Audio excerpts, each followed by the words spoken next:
At Rob Reiner's funeral, the air was thick with grief and an almost palpable tension that no one could quite explain. The room was silent, the kind of silence that presses down on your chest and makes every heartbeat sound like a gunshot. Flowers lined the aisles, their fragrance barely masking the sharp undertone of sorrow. Friends, colleagues, and family members shuffled in, each lost in their private grief, some clutching tissues, others gripping the arms of their chairs as if the walls themselves might crumble.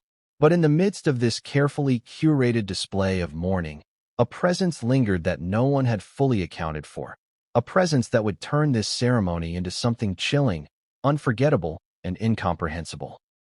But before we continue, please subscribe and turn on the notification bell for updates. From the moment news broke that Rob Reiner, the legendary filmmaker whose works shaped generations, and Michelle Singer Reiner, the celebrated photographer and beloved community figure, had been found murdered in their Brentwood estate, the world had been grappling with shock, disbelief, and horror. A crime so violent, so intimate, it defied understanding. Both had been stabbed to death in their own home, a place that should have offered safety, comfort, and sanctuary. And the person accused? Their own son, Nick Reiner, a 32-year-old man who had lived in the guest house of that same estate. Arrested the very night their bodies were discovered, he now faced charges of first-degree murder. The medical examiner's report had confirmed what everyone feared. The cause of death was listed as multiple sharp force injuries, with homicide explicitly noted as the manner of death. The date of death, Sunday, December 14th. A Sunday when families traditionally gather, laugh, and relax. Yet, for the Reiners, it ended in tragedy so profound it reverberated far beyond the walls of their opulent $13.5 million estate. And it was Romy Reiner, their daughter, just 27, who had stumbled upon her parents' lifeless bodies. Her statements to police were chilling. There was a dangerous member within the family, someone who should have been under scrutiny long before this nightmare unfolded. But none of these grim details could have prepared the attendees of the funeral for what happened next. The ceremony began quietly. The preacher's voice was calm, almost serene, reciting words meant to comfort and to honor the lives lost. Every seat was filled with someone who had loved, respected, or admired Rob and Michelle, and yet an almost imperceptible tension clung to the room like smoke. Then, in the middle of this delicate moment, the family dog, a loyal, devoted creature who had been a fixture of the Reiners' home, made a sudden, shocking move. It jumped onto Rob Reiner's casket. The action was swift, unexpected, and surreal. The room froze. Eyes widened. Tissues paused halfway to tear-streaked faces. Murmurs died before they could form. And then came the howl. A long, chilling, heart-wrenching cry that seemed to carry both grief and accusation. The sound rattled through the room, hitting every person present like a hammer. It was not just a dog crying for its deceased owner. It was a cry that seemed to pierce through reality itself, cutting to something raw, instinctual, and terrifying. The dog turned. Slowly, deliberately, it fixed its gaze on one chair, a seat that remained empty. That seat was reserved for Nick, the son accused of murdering his parents. In that moment, every face in the room seemed to recognize something they hadn't been able to articulate. This dog, in its sudden, instinctive wisdom, had identified the one person who wasn't there, the one person whose presence, or absence, carried all the weight of the tragedy.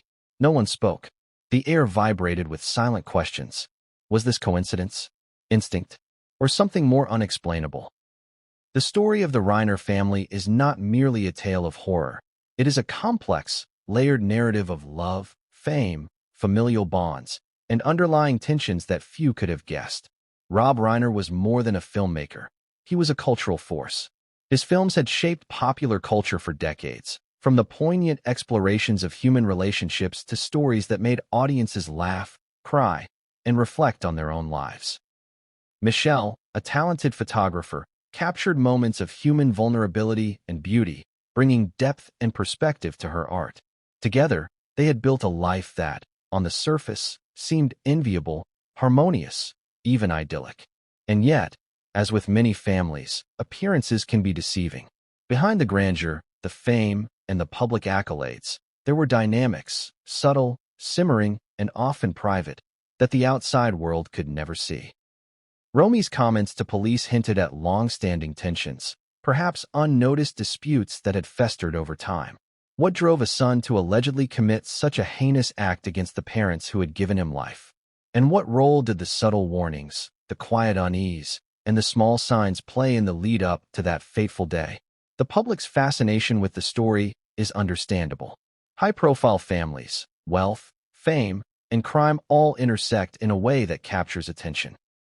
But beyond curiosity, there is a profound human element here. The horror of loss, the betrayal of trust, the unsettling question of whether a family member can truly be a threat, and the eerie role of the animal who bore witness to the incomprehensible. During the funeral, witnesses would later recount the collective feeling in the room, a mixture of mourning, fear, and disbelief. The dog's howl was not just a sound. It was a rupture in the fragile calm, a reminder that life and death can be intertwined in the most inexplicable ways. Some described feeling chills, a sense of the air itself standing still, as if the universe had paused to acknowledge the enormity of the event. Others noticed the dog's eyes, intelligent and unyielding, as it stared unwaveringly at the empty chair. And yet, there were questions that lingered. How much did the dog sense? Was it simply reacting to the emotional energy of the mourners, or did it perceive something that humans could not? Dogs have long been recognized for their remarkable intuition, their ability to sense illness, danger, and sometimes even death. But the timing, the precision, the intensity of this act, it was unlike anything anyone present had ever seen. It was, in the simplest terms, shocking. As we explore the events surrounding this tragic story, it's crucial to understand not just the sequence of events, but the human elements that shaped them. The Reiner family, like any family, had moments of love, conflict, joy, and strain. Fame and wealth add complexity, but they do not remove the human vulnerabilities at the core of any family drama. This story is about loss, yes, but also about trust, intuition, and the eerie, inexplicable ways in which the world sometimes communicates truths that words cannot capture. The world knew Rob Reiner as a filmmaker, Michelle as an artist, and Nick as the son, a member of a seemingly normal family caught in a devastating tragedy. But at the funeral, with the dog's howl echoing in the silent room and its gaze locked on the empty seat, a silent narrative emerged, one that seemed to convey a truth no one dared to speak aloud. The dog's reaction was more than instinct. It was a statement, a punctuation mark on a story that was already shocking, tragic, and surreal. From the moment Rob Reiner first stepped onto a film set, he carried with him the weight of a name that already resonated through Hollywood corridors. Born into a world where the spotlight was almost inescapable, Rob was the son of Carl Reiner, the legendary comedian, writer, and director whose influence shaped television and comedy for generations. But despite that legacy, Rob's journey was his own, carved through ambition, talent, and a relentless drive to define himself beyond his father's shadow. Rob's early years were steeped in both inspiration and expectation. Growing up in Los Angeles, he witnessed firsthand the convergence of creativity, fame, and the relentless pressures that accompany it. Carl Reiner's career wasn't just a model of success. It was a lesson in resilience, in innovation, and in navigating the often treacherous waters of show business.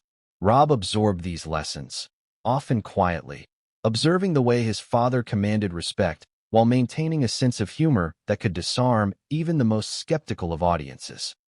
But Rob was not content to be merely an observer. By his early 20s, he had begun to chart his own path. He transitioned from acting to directing, embracing the storytelling opportunities that lay behind the camera.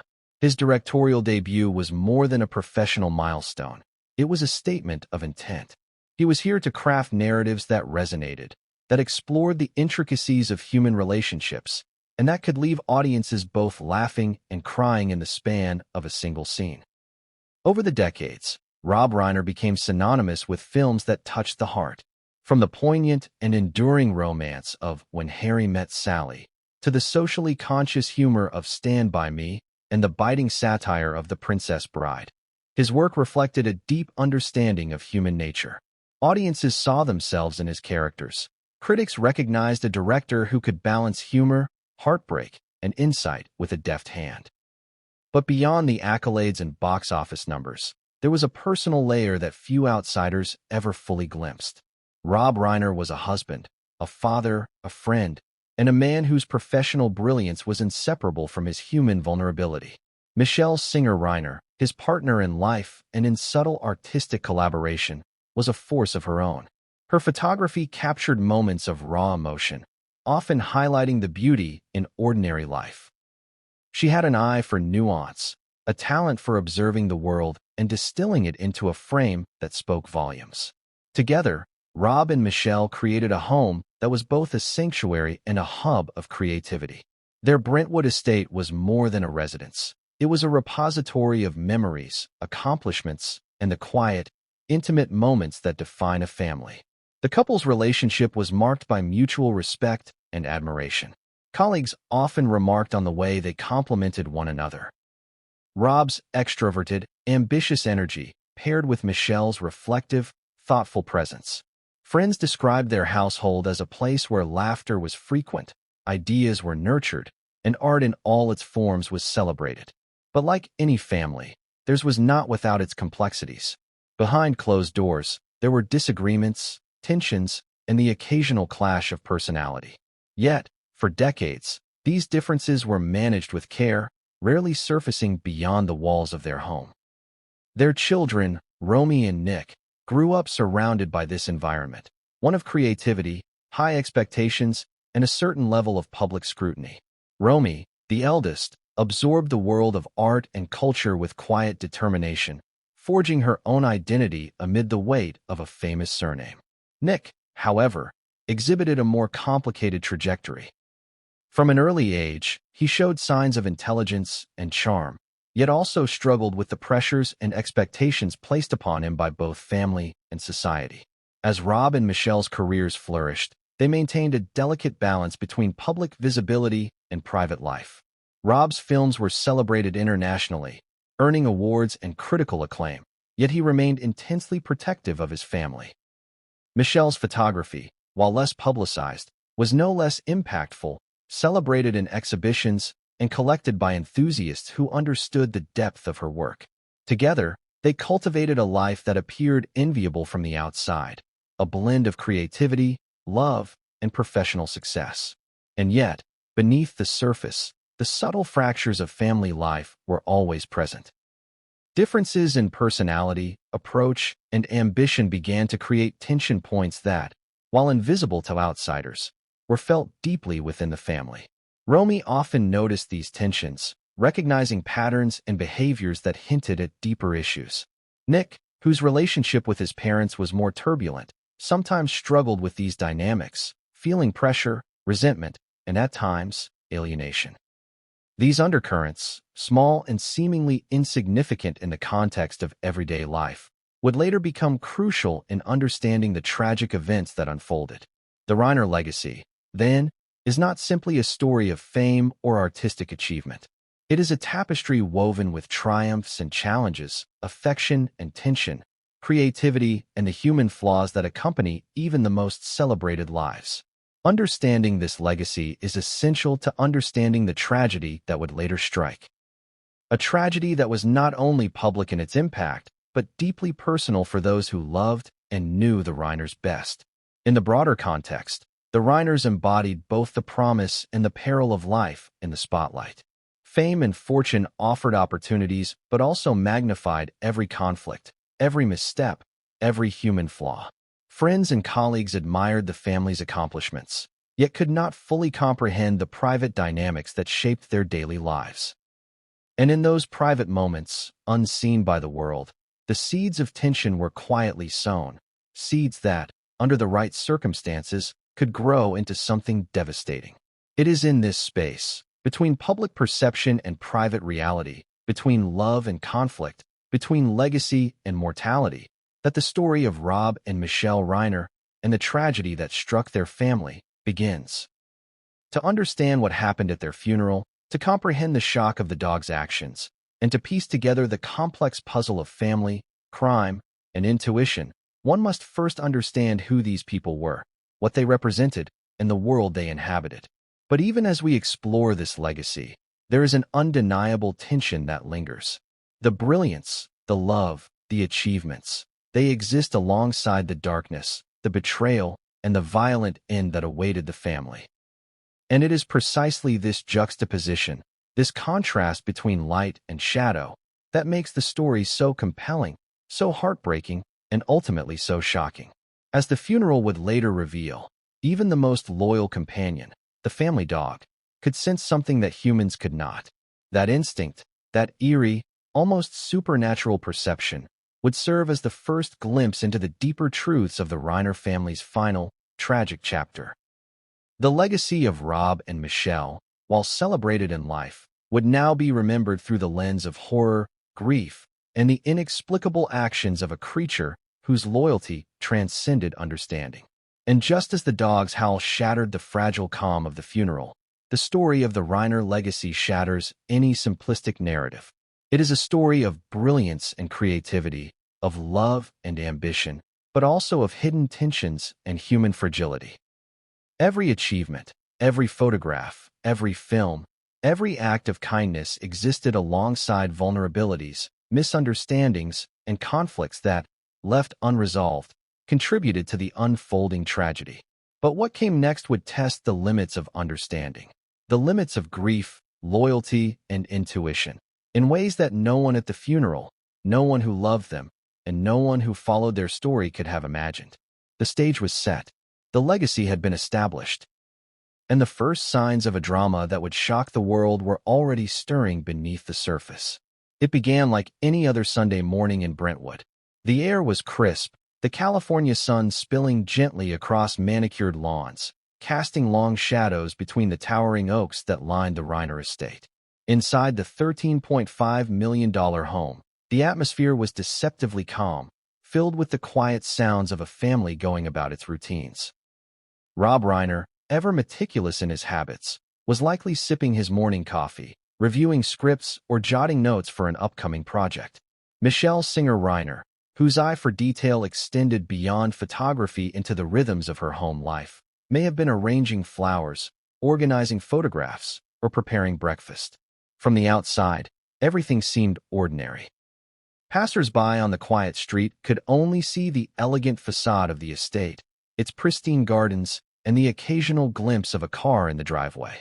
To neighbors, the Reiners were the picture of a successful, stable family. No one could have predicted the horror that was about to shatter that perception. But inside the walls of the home, the ordinary was about to turn catastrophic. By the late morning hours, something had gone horribly wrong. Rob and Michelle were found brutally stabbed to death in their own home. The violence stark, personal, and incomprehensible. The details would later reveal a scene that suggested a struggle, yet also hints of calculated brutality. Multiple sharp force injuries indicated a ferocity that was almost unimaginable, even to seasoned investigators. Romy Reiner, the couple's daughter, was the first to discover the bodies.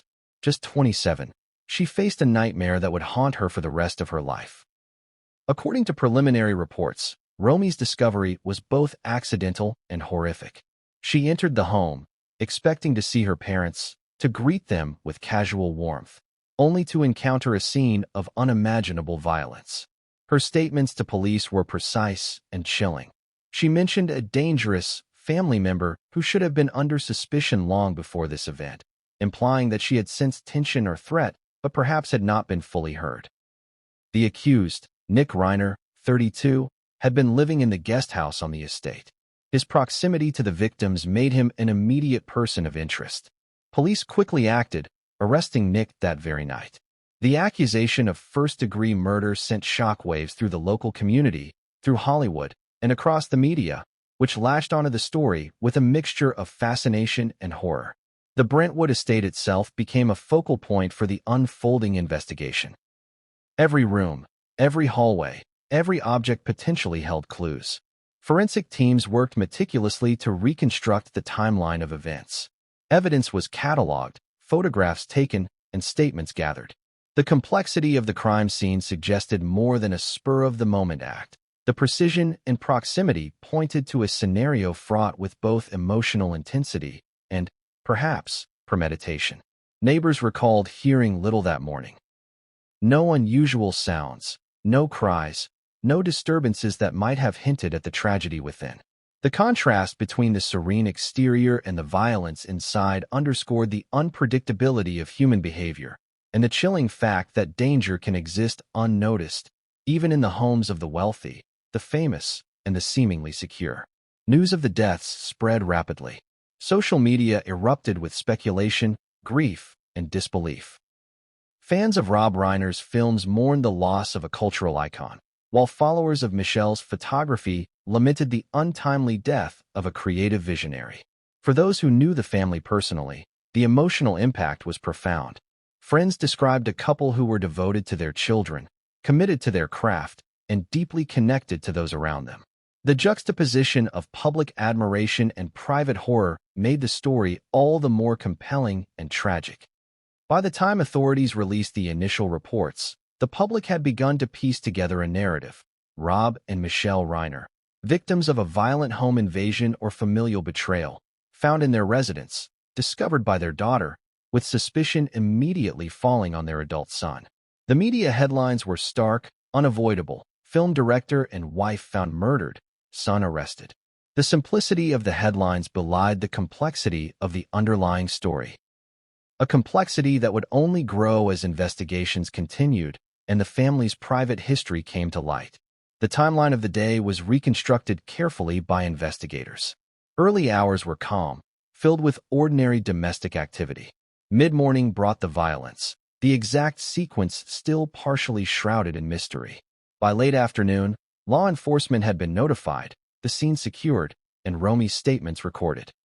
Nightfall saw the arrest of Nick, a young man whose life and future would be forever intertwined with accusations of unthinkable acts. Amidst this timeline, small details emerged that would later prove crucial. Reports suggested signs of a struggle in certain rooms, evidence that someone had moved through the home with both intent and familiarity. Investigators noted the absence of forced entry, raising the possibility that the perpetrator had access to the home or was known to the victims. These details would play a significant role in shaping public perception and legal proceedings, as well as in understanding the psychology of the events that unfolded. Beyond the crime scene itself, there were subtle indications of familial tension that had gone unnoticed by outsiders.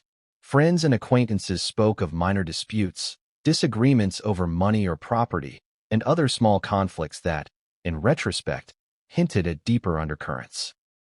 Romy's statements reinforced this, suggesting that the seeds of violence may have been present long before that Sunday, seeds that had been ignored, underestimated, or misunderstood.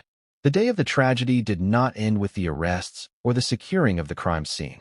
It continued to reverberate through the lives of those involved, leaving an indelible mark on the family, the community, and the world that had admired the Reiners from afar.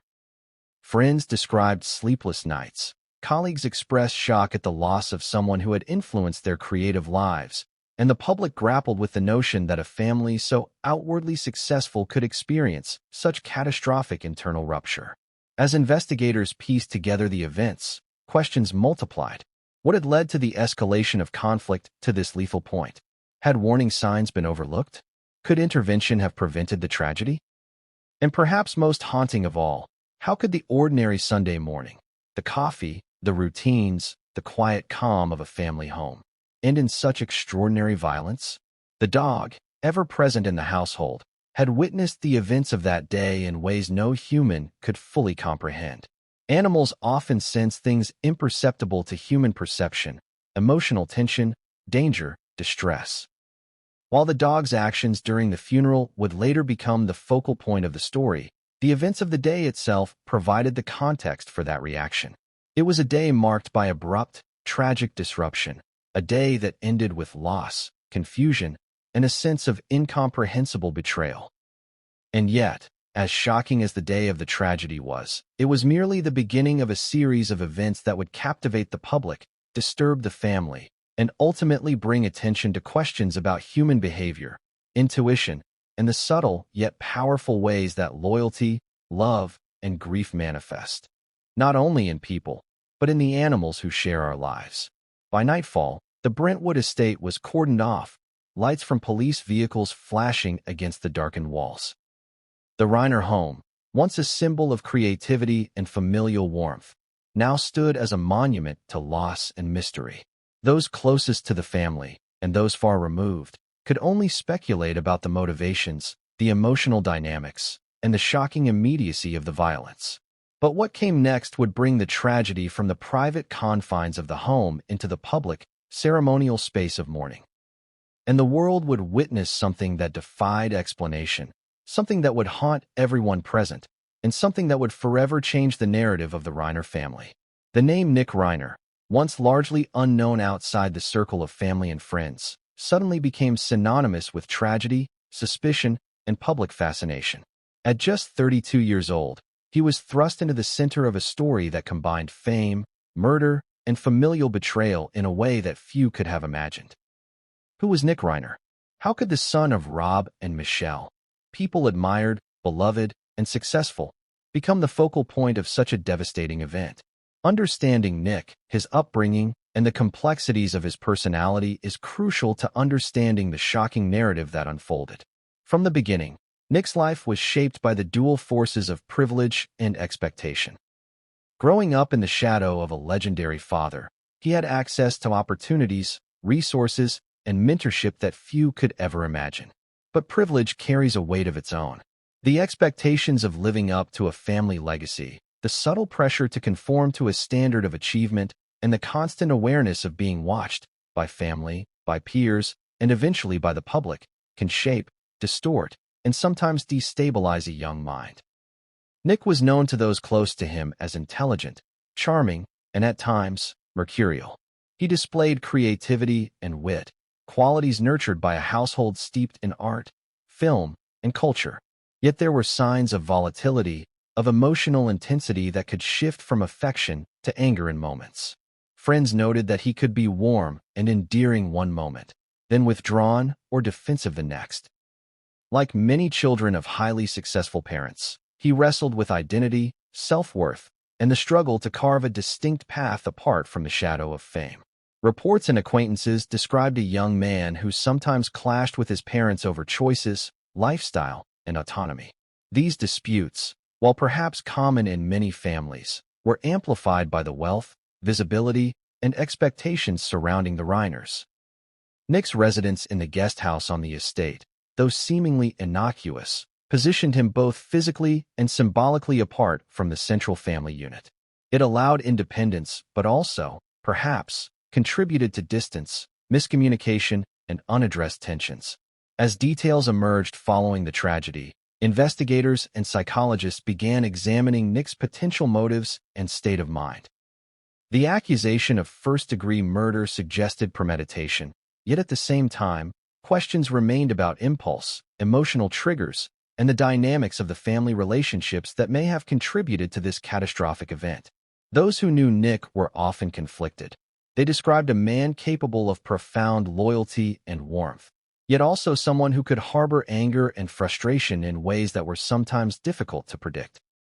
Public perception of Nick was inevitably shaped by media coverage, which oscillated between depicting him as a troubled young man, a potential villain, and a tragic figure caught in circumstances beyond comprehension. Headlines portrayed him as the son accused of stabbing his parents, the heir to a legacy marred by tragedy, the individual whose absence at the funeral would later draw the attention of even the family dog. Yet the human story behind the headlines was far more nuanced, filled with layers of familial interaction, psychological tension, and unresolved conflict. Those who studied the case closely began to analyze patterns that might explain the events of December 14th. Nick's behavior in the days and weeks prior, interactions with his parents, and even small, seemingly insignificant disputes were scrutinized for signs of escalation. Friends recounted episodes of frustration or isolation, small conflicts that, in hindsight, could be interpreted as red flags. And while no one could have predicted the outcome, the complexity of family dynamics provided a lens through which the tragedy could be partially understood. The night of the murders marked a turning point not only for the family, but for Nick himself. Arrested that evening, he was taken into custody under the suspicion of one of the most severe crimes imaginable: the killing of his own parents. The shock reverberated through those who knew him, the community, and the world beyond. Those closest to the Reiners struggled to reconcile the image of the man they knew with the actions he was accused of committing. Friends, neighbors, and colleagues were left grappling with a devastating contradiction. How could someone capable of love, loyalty, and intelligence also be capable of such violence? Nick's absence at the funeral added another layer of tension, suspicion, and emotional weight. A seat was reserved for him, empty and conspicuous, drawing attention from mourners and eventually from the family dog in a moment that would become emblematic of the tragedy. The symbolism of his absence was stark: the accused son, the missing presence, the question mark in the narrative of grief and loss. Witnesses later described the dog's stare at the empty seat as both unnerving and almost accusatory, as if the animal could perceive truths that humans could only speculate about. Psychologists studying familial homicide often note that proximity, unresolved conflict, and perceived grievance can converge in catastrophic ways. While it is impossible to fully understand the motives of an individual without first-hand insight, the circumstances of Nick's life, the pressures of family, the proximity to the victims, and the unresolved tensions provide context that may illuminate, though never fully explain, the tragic events. The legal implications for Nick are profound. First-degree murder charges carry severe consequences and indicate that authorities believe there was intent and deliberation. As the case unfolds in the courts, public attention remains riveted not only on the details of the crime, but on Nick's demeanor, statements, and the unfolding psychological profile that may emerge. The contrast between the accused son and the public persona of Rob and Michelle highlights the paradoxical nature of familial relationships: love intertwined with tension, respect intertwined with resentment. Nick's story is also a story about perception. To outsiders, he may appear as a young man who has failed morally, legally, and socially.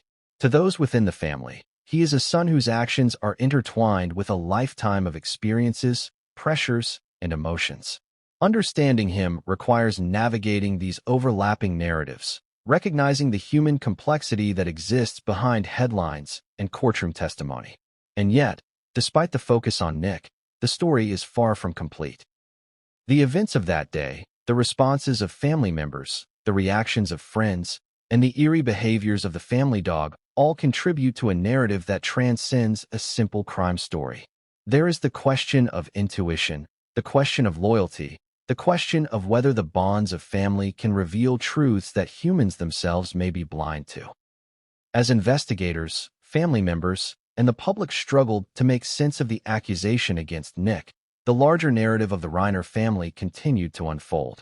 Every detail, from his interactions with his parents to his living arrangements on the estate, played a role in constructing the timeline of events and the psychological context of the tragedy. But what remained most unsettling was the notion that even in his absence, Nick's presence, or the consequences of his alleged actions, would dominate the grief, the mourning, and the shocking events at the funeral.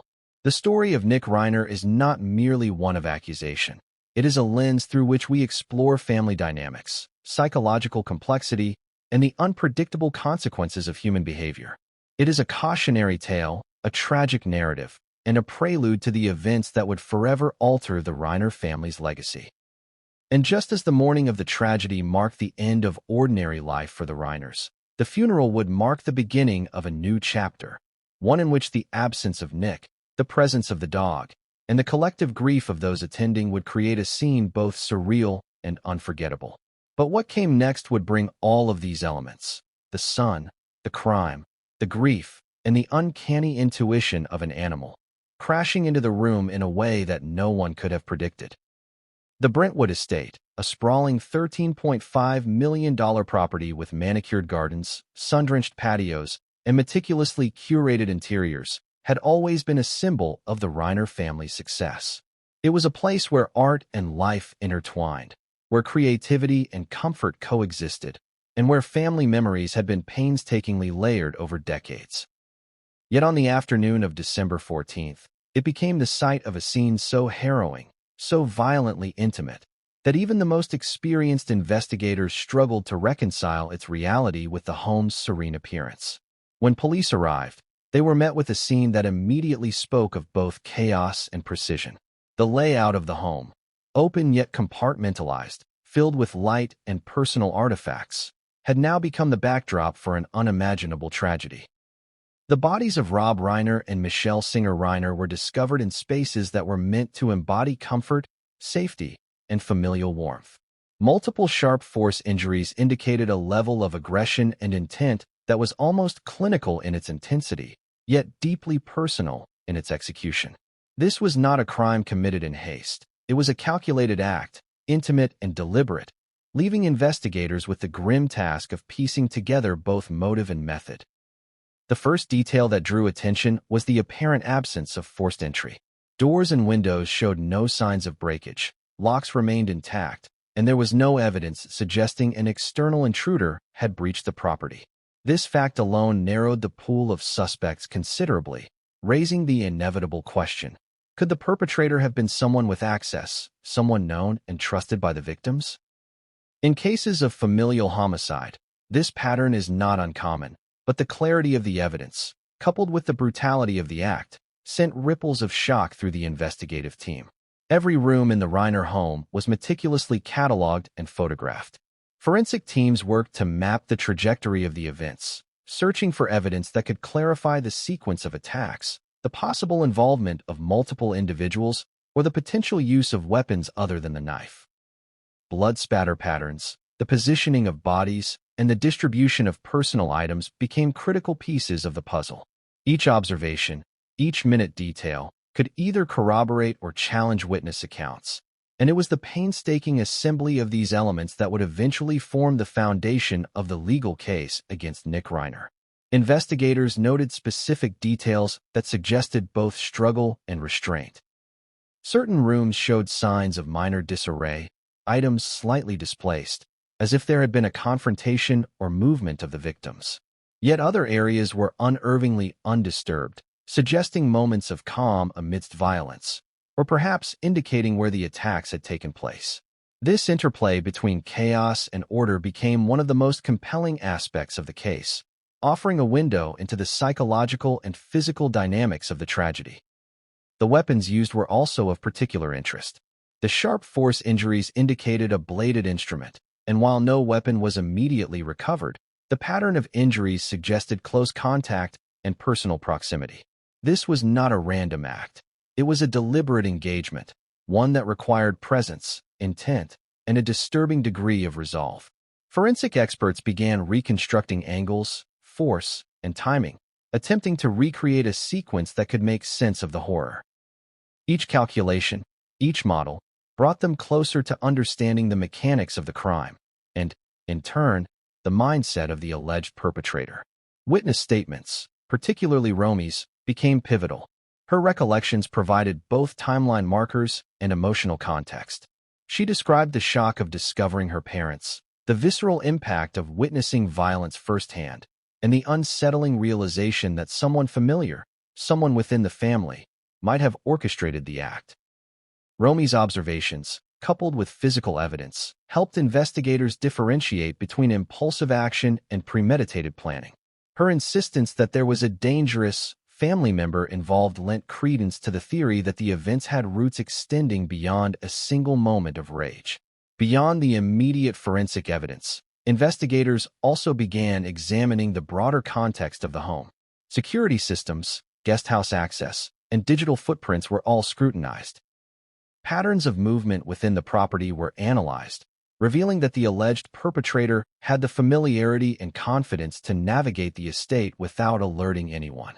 This familiarity, combined with the absence of forced entry, pointed investigators directly toward the son, Nick Reiner. Yet, even with this clarity, the psychological layer remained complex.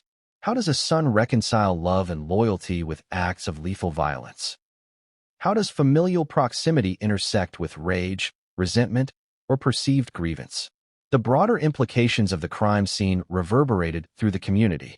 Neighbors, who had only seen the polished exterior of the estate, were confronted with the stark reality that tragedy had unfolded behind doors that had always seemed secure. The juxtaposition between the serene environment and the brutal reality inside highlighted a theme that investigators and psychologists often emphasize in cases of domestic homicide. Appearances are deceptive, and danger often exists in the spaces we least expect. Amidst all the analytical work, one small detail would later take on a symbolic significance that seemed almost supernatural: the dog. Present in the home during the tragic events, the animal would not only survive the immediate violence, but later demonstrate behavior at the funeral that stunned witnesses and investigators alike. Dogs are known for their acute sensitivity to emotional states, danger, and subtle environmental cues. But the intensity, specificity, and timing of the dog's actions during the memorial would challenge conventional understanding of animal intuition. Its later behavior would seem to underscore aspects of the crime that humans could only piece together through painstaking forensic analysis.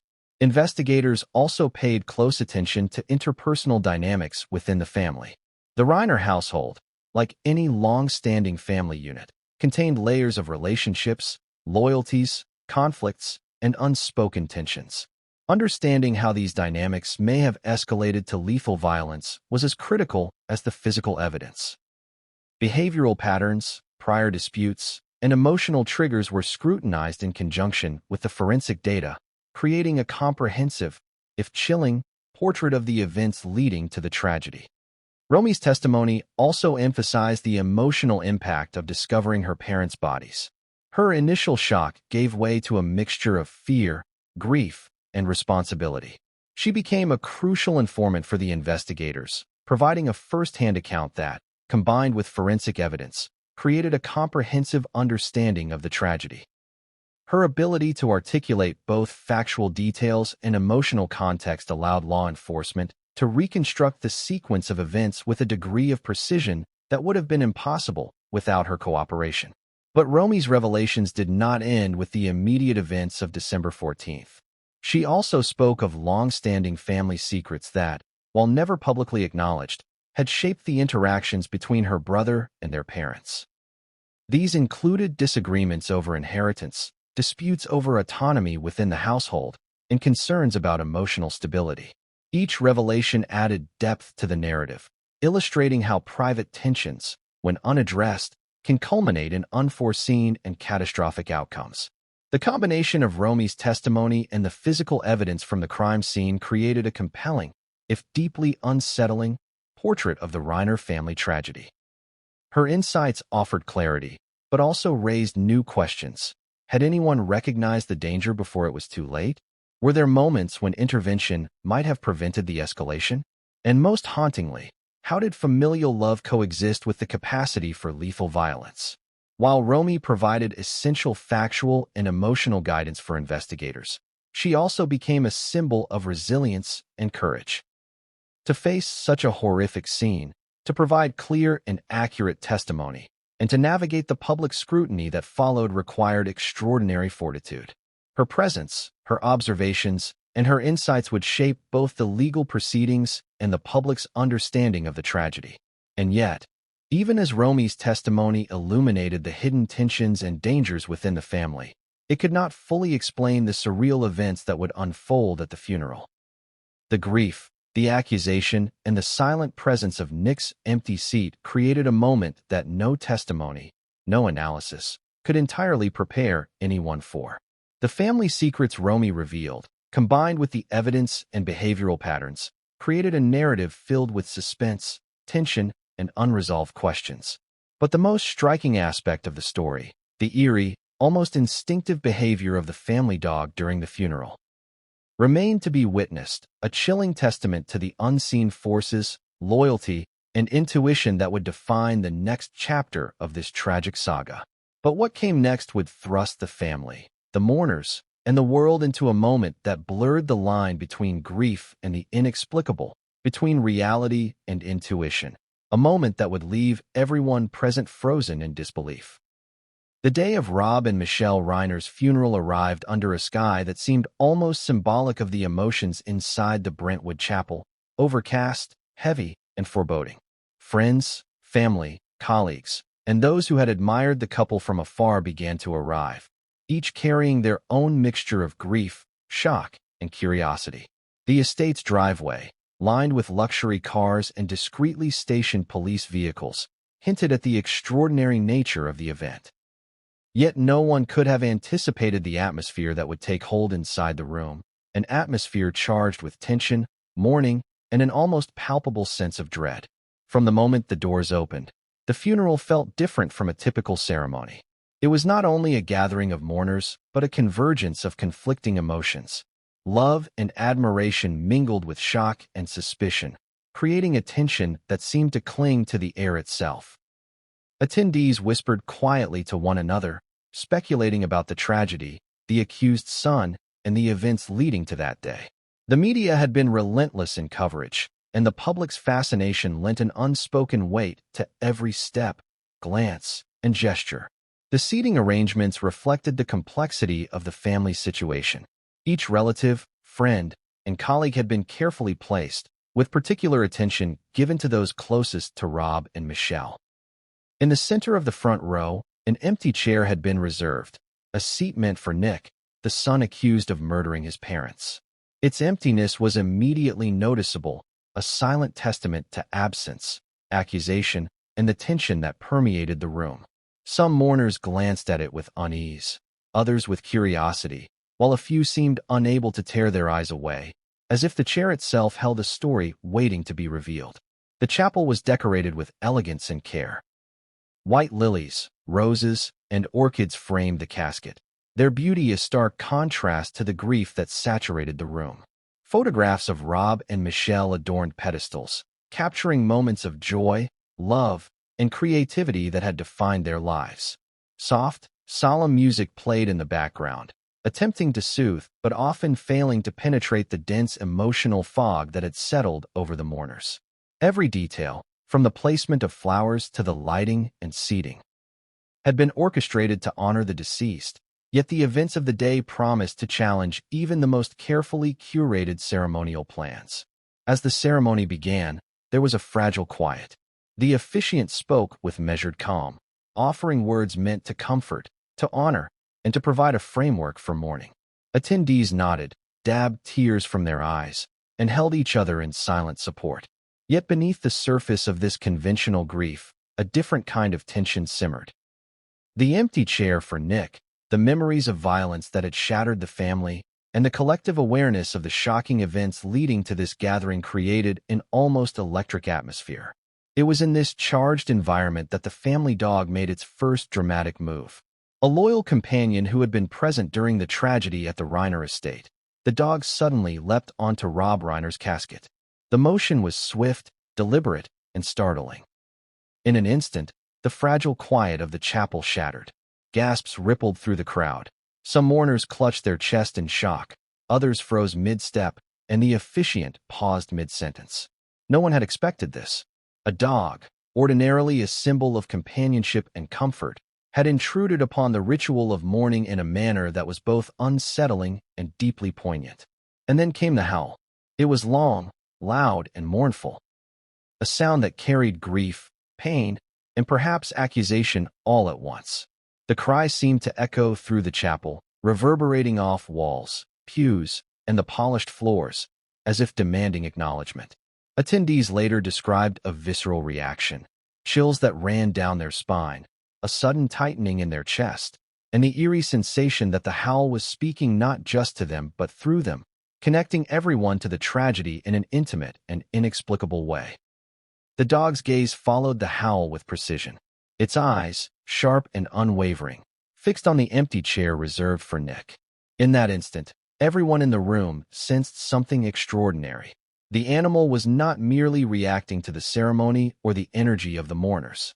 It appeared to recognize the absence, to understand the weight of the empty seat, and to direct attention to a truth no one else could immediately articulate. For a brief, frozen moment, grief, accusation, and intuition converged in a tableau that no one present would ever forget. Whispers began to spread. Some mourners muttered about the dog's intelligence, its loyalty, or its uncanny perception. Others, visibly shaken, remained silent, unable to process the combination of grief, guilt, and revelation unfolding before them. It was as if the room itself had shifted, the normal flow of a funeral disrupted by an unexplainable act that touched on the deepest layers of human emotion and understanding. The officiant, attempting to regain control of the ceremony, continued with measured words, yet the focus of attention remained split between the solemnity of the service and the dog's piercing gaze. Every mournful note, every pause in speech, every shuffle of feet was accentuated by the silent, knowing presence of the animal. Attendees began to reflect not only on the lives lost, but on the unsettling question: what did the dog perceive that humans could not? This moment at the funeral was more than a dramatic interruption. It symbolized the intersection of grief, intuition, and unresolved tension within the Reiner family. The empty chair, the accused son, and the loyal companion combined to create a scene that was as emotionally charged as it was chilling. It was a vivid reminder that even in carefully orchestrated ceremonies, the raw realities of human emotion, loss, and intuition could break through, demanding attention, recognition, and reflection. Yet even as the dog maintained its focus, the ceremony continued, a delicate balance between ritual and reality. Friends and colleagues offered eulogies, reflecting on Rob's contributions to film, Michelle's artistic achievements, and the profound impact both had on their personal and professional communities. Stories of humor, creativity, generosity, and love filled the room, offering moments of warmth amidst the tension. But the underlying current, the empty seat, the dog's howl, the memory of a violent tragedy, never dissipated. Every mourner was forced to confront the layers of this tragedy. The brilliance and warmth of Rob and Michelle, the violence that had taken them, the accusations surrounding their son, and the eerie, almost prophetic behavior of their loyal dog. The combination of these elements created a psychological and emotional tension that would not easily be forgotten. It was a tableau of grief, accusation, and revelation, unfolding in real time before everyone present. And just as the funeral reached its midpoint, when eulogies began to conclude and the service moved toward its final moments, the dog performed its most astonishing act yet. Its head lifted, ears alert, eyes unblinking, as if waiting for something unseen. The mourners, already unsettled, felt the weight of the moment. A weight that suggested the story of the Reiners was far from complete, and that even in death, the truths of that family, the actions of the accused son, and the instincts of a loyal companion were converging toward a revelation that would shock everyone present. But what came next would push the boundaries of grief, intuition, and human understanding, leaving the attendees stunned and forever changing the way this tragic story would be remembered. It was a moment that no one present at the Reiner funeral would ever forget. The dog, a quiet and loyal member of the family for years, had already leapt onto Rob Reiner's casket, startling the mourners and halting the ceremony in an almost surreal tableau. Its mournful howl had echoed through the chapel, piercing the quiet of grief and sending shivers through every heart present. But what followed next elevated the scene from emotional shock to something that bordered on the unexplainable. After the initial howl, the dog turned slowly, deliberately, and locked its gaze on the empty chair reserved for Nick Reiner. Every muscle in its body tensed, every ear raised, every hair along its spine seemingly alert to a presence no human could see. Attendees described an almost sentient awareness in the dog's expression, a combination of grief, accusation, and recognition that defied rational explanation. For those watching, it was as if the animal were communicating a truth about the crime, the accused son, and the tension that had haunted the family for years. Veterinarians and animal behaviorists would later weigh in, suggesting that dogs have an extraordinary ability to perceive subtle cues in human behavior, emotional shifts, and environmental stressors. But even experts admitted that the specificity of this moment, the leap onto the casket, the howl, and the unblinking stare at the empty chair, went beyond typical canine perception. It was more than instinct. It was a focused, emotionally charged reaction that aligned with the human understanding of loss, absence, and betrayal. Mourners reacted in a mixture of awe and fear. Some whispered about loyalty, others about the uncanny, and a few clutched their chest as the realization hit. The dog seemed to understand, on some level, the identity of the person responsible for the parents' deaths. This was not merely a pet grieving the loss of its owners. It was a witness, a participant, and, in its own way, a messenger. Every howl, every fixed stare, and every subtle movement carried significance that humans could sense but could not fully articulate. As the ceremony progressed, the dog maintained its vigilance. It refused to leave the casket, its eyes continually flicking to the empty chair and the faces of those gathered. For a moment, the chapel felt suspended in time, an intersection of grief, intuition, and the extraordinary capacity of an animal to perceive truths hidden from human perception. The mourners were forced to confront the power of presence, the weight of absence, and the strange, often unsettling ways that loyalty can manifest. What made the dog's behavior even more remarkable was the timing. This was not the immediate aftermath of the tragedy, when the scent, sounds, and emotions of the crime were fresh in the environment. This was a formal ceremony, hours after the events had been discovered, removed from the scene of the violence. And yet, the dog responded with the same precision and emotional intensity as if it were still processing the events themselves. It was a display that left witnesses grappling with questions of instinct, perception, and the inexplicable bond between humans and animals. Psychologists studying grief and trauma note that animals can often act as mirrors of human emotion, reflecting the collective mood and tension within a group. In this case, the dog seemed to be not only reflecting grief but also directing attention, guiding perception, and perhaps even providing a form of silent testimony. Its focus on Nick's empty chair was an almost accusatory gesture, highlighting absence in a way that words or human logic could not. The mourners were forced to confront the reality that sometimes understanding transcends language, that intuition, perception, and emotion can communicate truths that remain inaccessible through rational discourse alone. The symbolic weight of the dog's actions resonated deeply. For the Reiner family, it was a stark reminder that their world had been irreversibly altered. For Nick Reiner, the accused, it was an unnerving reinforcement of guilt, absence, and the consequences of the day's tragic events. For the witnesses, it was a surreal moment, blending grief, shock, and a sense of witnessing something extraordinary, a canine intuition that seemed almost prescient. As the service continued, speakers struggled to maintain focus. Eulogies were delivered, tears were shed, and memories of Rob and Michelle's lives were recounted.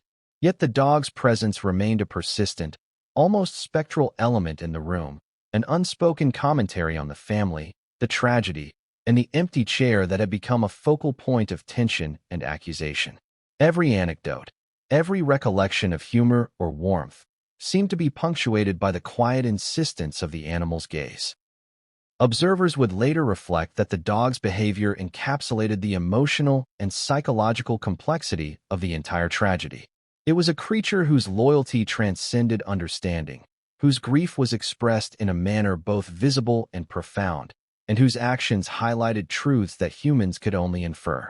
The howl, the leap, the unblinking stare, each was a narrative act, a chapter of intuition written in real time, demanding attention and reflection.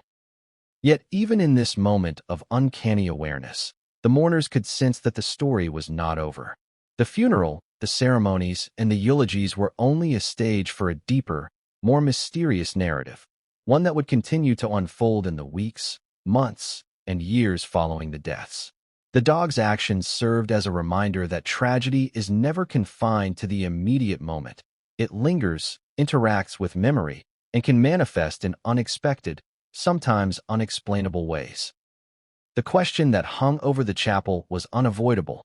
How much did the dog understand? Could an animal truly perceive guilt, danger, and betrayal with the clarity exhibited that day? Or was it an instinctive response magnified by grief and heightened awareness? The truth remains uncertain, but for those present, the intensity of the moment was undeniable.